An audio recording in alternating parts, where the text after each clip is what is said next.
had some great times playing rugby league, but last season was turbulent to say the least. I don't think anyone thought points deductions would be something we'd face. We tried to not let it show, but I think subconsciously we were all a bit rattled about it. We kind of dropped our intensity and we put ourselves in a bad position. We found ourselves in the £1 million game. There are so many nerves flying around here. Somehow, these players have to produce a season-saving performance. They're going to try and burst over through Walker, who's claiming this. Things weren't going our way. I think you've always got to try and believe. You have to forget about all the outside pressures, all the expectation, and just, deal with it.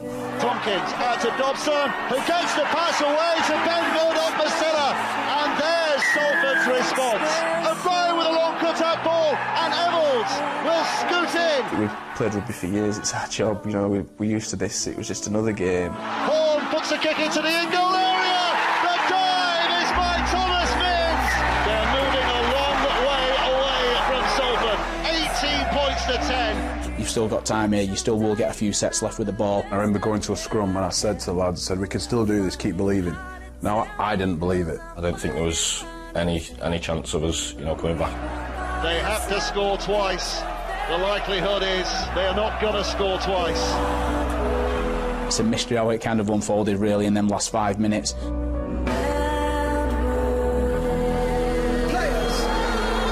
This is now it for Salford. It's all or oblivion on this last play. Griffin holds it. Oh, Evalds! There is time for a miracle. And then it was crazy for a few minutes. 4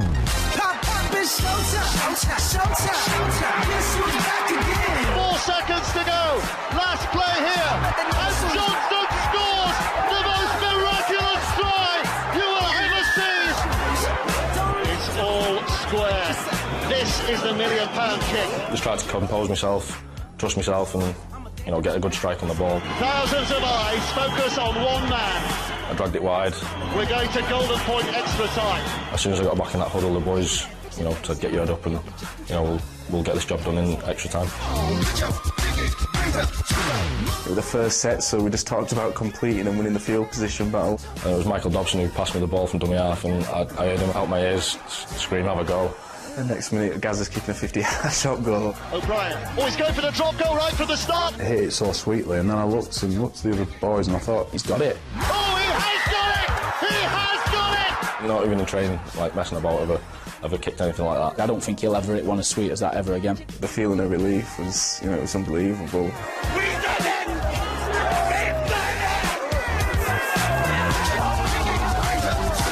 It was a pretty special moment for me. I think my dad ran onto the pitch as well and grabbed me. He was in tears, so it was all a bit emotional. I was relieved and happy, but then having to look over at the Hull KR players and see how distraught they were, and their partners and kids and families so upset, that was pretty tough, to be honest. There's a lot at stake, there's mortgages to pay, there's families to provide for. We were a couple of minutes from that fate ourselves, so I have every sympathy for the Hull KR players. For two sides to go at it for 80 minutes at each other and put everything on the line is, pretty brutal. It's a system, and I don't really personally agree with, but, I wish Hull KR the very best for the championship season, and, hopefully they can get back in Super League. Well, joining us now is Hull KR's head of rugby, Jamie Peacock. If I can take you back to that £1 million game, what do you remember about the afternoon? I've been trying to forget about it, to be honest. I just think it was. I thought we had the game won, and a couple of mistakes just allowed them backing into it. And I think it's an ending to a game that you'll not see ever again. Certainly, I've not seen an ending like that and been involved in an ending. And I think most people I spoke about have not been involved in a game, especially with the magnitude of what happens if you do actually lose that game, and then just the disbelief when Gareth kicked that drop goal. It's just disbelief and just couldn't believe it.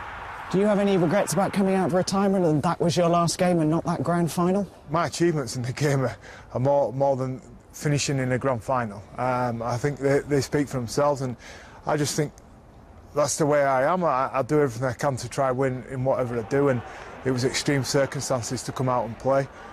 did the best that I could, and I fell up short. And I think if you speak to any good sports person, they have failed at times in life, and I failed there, and I'm fine with finishing that way. You know, I want to get the club back up, but I don't think it stains on what I've achieved as a player within my career. So can you get straight back up? Why not? Of course we can. Of course we could come straight back up. We've got an absolutely world-class coach. We're getting value for money out of our squad. We've got some great players signed up.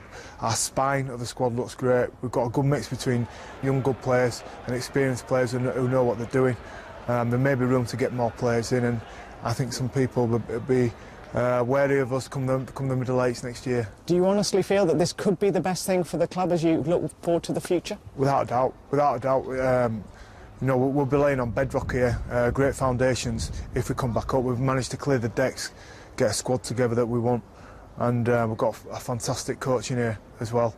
I think between all of us, if we can come straight back up, which we're very capable of doing, then I think we'll give ourselves the foundations to have long-term success and not just be a team that takes part in Super League, a team that wants to challenge. But the key is, again, we need to come back up.